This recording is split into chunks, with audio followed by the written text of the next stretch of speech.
तो ये किसी भी शब्द के सातों विभक्तियाँ इस प्रकार बताई जाती। पेज नंबर 10 में पुस्तक में आपके लिए दी गई हैं। तो बालः बालौ बालाः, बालं बालौ बालान्, बालेन बालाभ्यां बालैः, बालाय बालाभ्यां बालेभ्यः, बालात् बालाभ्यां बालेभ्यः, बालस्य बालयोः बालानां, बाले बालयोः बालेषु, हे बाल हे बालौ हे बालाः। अब यहाँ अपन देखेंगे तो इनमें क्या करना है अपन को। यहाँ अह लगा है, यहाँ औ लगा है, यहाँ आह लगा है। जो आपका शब्द था उसमें क्या क्या लग गया आप देख सकते हैं। यहाँ अम लग गया, यहाँ आन लग गया, यहाँ एन लग गया, यहाँ आभ्याम लग गया, यहाँ आई लग गया, यहाँ आय लग गया, यहाँ आत लग गया, यहाँ एभ्या लग गया, यहाँ अस्य लग गया, यहाँ ए लग गया, यहाँ योह लग गया, यहाँ आनाम लग गया और यहाँ एशु लग गया। तो ये अलग अलग पीछे कुछ प्रत्यय जैसे इनमें लग गए तो जिससे उसके रूप निकल जाएंगे। तो अब अगर हमारे पास कोई दूसरा शब्द आता है तो उसके भी हम रूप निकाल सकते हैं।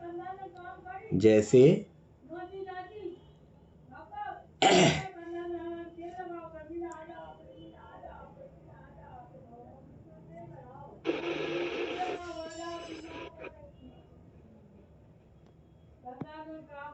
अगर हम कोई दूसरा शब्द ले लें, मोहन, तो मोहन के रूप भी ऐसे ही हो जाएंगे, मोहना है ना, मोहनऊ, मोहना,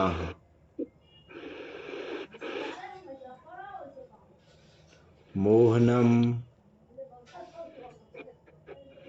हम जोड़ना है, फिर मोहनऊ, फिर उसमें क्या जोड़ा है, आन, तो मोह नान, फिर मोहनेन तृतीया में,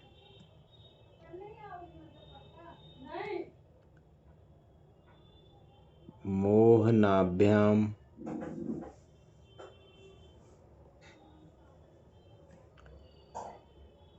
मोहनई,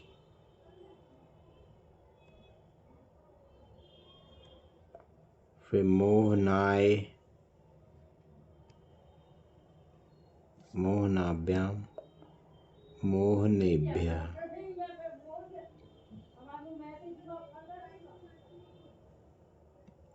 फिर मोहनाथ,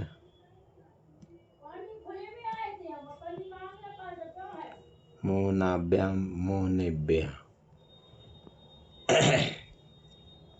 फिर मोहनस्य,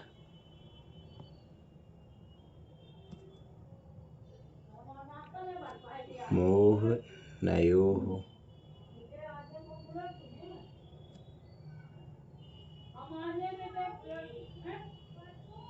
मोहनानां,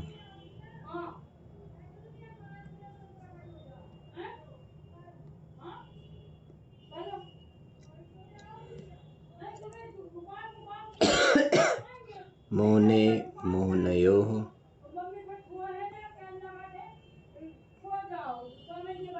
मोहनेषु,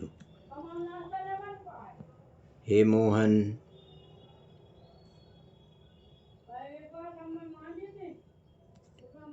हे मोहनौ, हे मोहना।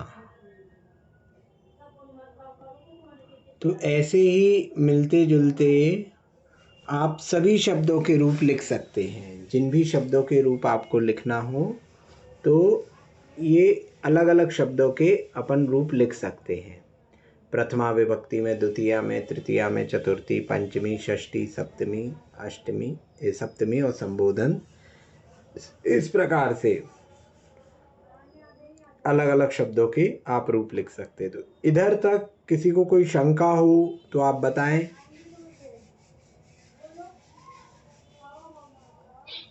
भैया ये शब्द रूप तो देख लिए थे हमने पहले भी, तो पता चल गया, लेकिन इनको हमें लगाना नहीं आता सेंटेंसेस में, इनको कैसे लगाना? हाँ, एक एक करके आएंगे अपन सभी चीजों में। यहाँ तक सभी को क्लियर है? ठीक है।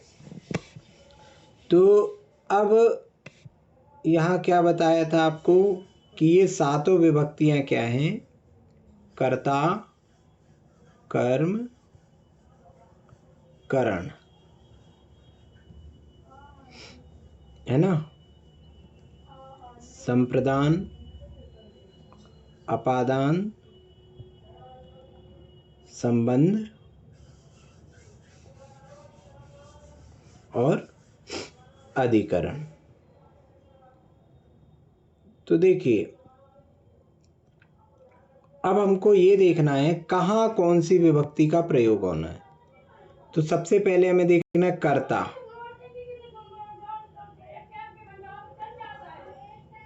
कर्ता कौन का उत्तर, कौन क्रिया कर रहा है, कौन क्रिया कर रहा है, इसका उत्तर जो है वह कर्ता होगा। जैसे हमने कहा राम पढ़ता है, राम पढ़ता है, तो पढ़ता है ये हो गया क्रिया। ठीक है। अब प्रश्न करा, क्रिया क्या है? पढ़ना। तो कौन पढ़ रहा है? तो कौन का उत्तर क्या आएगा? कौन का उत्तर आया? राम। तो राम हो गया कर्ता। तो कर्ता में हमने देखा, कर्ता में कौन सी विभक्ति लगती है?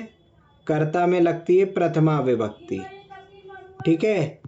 तो यहाँ राम में हो गई प्रथमा विभक्ति। ठीक। राम का वचन कौन सा है? कितने हैं? तो राम एक वचन है, तो प्रथमा विभक्ति का एक वचन। ठीक है। राम कौन है? उत्तम पुरुष, मध्यम पुरुष, अन्य पुरुष। तो राम मैं भी नहीं हूं, तुम भी नहीं हो, तो राम अन्य पुरुष है। राम अन्य पुरुष है, तो क्रिया भी अन्य पुरुष की लगेगी। क्रिया कर्ता के अनुसार रहती, क्रिया अन्य पुरुष की, और वचन क्या है? एक वचन है, तो क्रिया एक वचन की लगेगी। तो अब अन्य पुरुष के एक वचन में क्या क्रिया लिखी है? पठती, पठता, पठंती। तो पठती और विभक्ति में प्रथमा के एक वचन में क्या लिखा है? तो रामहु, रामः। तो रामः पठति, ये आपका वाक्य हो गया। अब अगर मैं कहूं दो बालक पढ़ते हैं, दो बालक पढ़ते हैं, तो यहाँ कर्ता कौन हो गया? दो बालक। तो ये क्या हो गया? द्विवचन। तो यहाँ प्रथमा का द्विवचन क्या हो जाएगा? बालकौ। तो जो क्रिया है वो भी द्विवचन की ही लगेगी।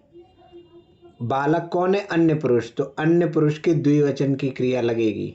तो अन्य पुरुष के द्विवचन की क्रिया लगेगी, तो बालकौ, तो पठति, पठता, तो बालकौ पठतः। ठीक है। ये समझ में आया? जी।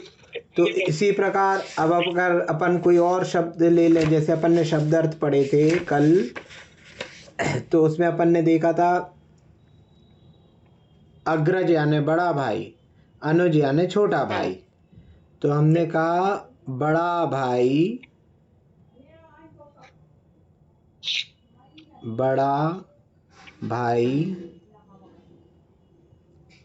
पढ़ता है। तो बड़ा भाई कितने हैं? एक है, एक वचन है, तो पढ़ता है में भी एक वचन की क्रिया लगेगी, तो ये हो गई पठति। अन्य पुरुष है पठति। अब बड़ा भाई के लिए क्या लिखेंगे? अग्रज शब्द दिया है, तो अग्रज का एक वचन, प्रथमा का एक वचन, अग्रजः। अब अगर मैं कहूं दो बड़े भाई पढ़ते हैं, दो बड़े भाई पढ़ते हैं, द्विवचन हो गए। हाँ द्विवचन हो गया। तो द्विवचन है तो यहाँ पे भी द्विवचन आएगा और पढ़ते हैं में भी। क्रिया हमेशा कर्ता के अनुसार रहेगी, कर्ता का जो वचन रहेगा वही क्रिया का रहेगा। तो पठति पठता हो जाएगा, यहाँ द्विवचन में पठता है। और अग्रज का द्विवचन क्या हो जाएगा? अग्रज है, अग्रजौ। तो अग्रजौ पठता। ठीक है। इसी प्रकार हम कहें सभी छोटे भाई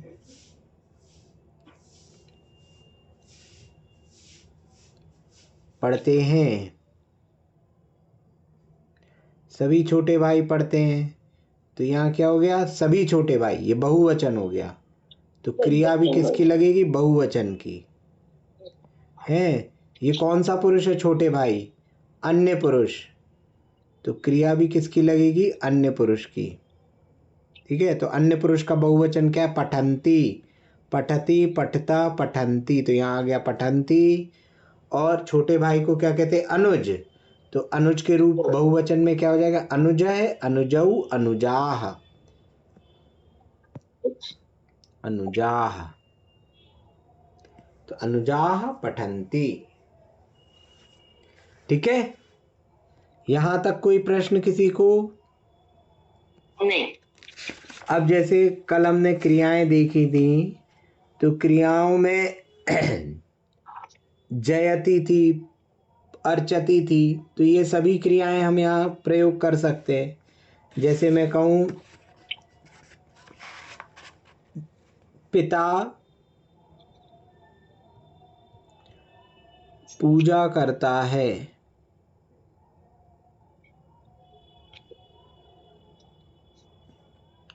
तो पिता ये एक वचन है, तो पूजा करने के लिए क्या था? अर्चति। आपने कल क्रियाओं में देखा, तो इसमें भी एक वचन की क्रिया हो जाएगी अन्य पुरुष की, तो अर्चति। पिता के लिए क्या है? जनक, तो जनक का एक वचन में क्या हो जाएगा? जनकः, जनकः अर्चति, है ना। यहाँ पे कहे कोई सभी देवर, सभी देवर घूमते हैं, ये बहुवचन आ गए। हाँ बहुवचन आ गए। तो घूमते हैं के लिए क्रिया क्या थी? घूमना, घूमता है। क्रिया में कामति हैं, भ्रमति और भ्रामति दोनों है, तो इसकी बहुवचन में क्या हो जाएगी? भ्रमंती। और देवर के लिए, सभी देवर के लिए देवराह, ये भी बहुवचन। तो जैसा आपका करता है, एक वचन, द्विवचन, बहुवचन, उसी के हिसाब से उसी वचनों में आपकी क्रिया रहेगी। तो कुछ शब्द आपको, कुछ वाक्य देंगे गृह कार्य में, तो उनको आपको करना है। ठीक है। हाँ ठीक। कल का अवकाश रहेगा, तो इसलिए होमवर्क ज़्यादा रहेगा। ठीक है। सभी को जय जिनेंद्र।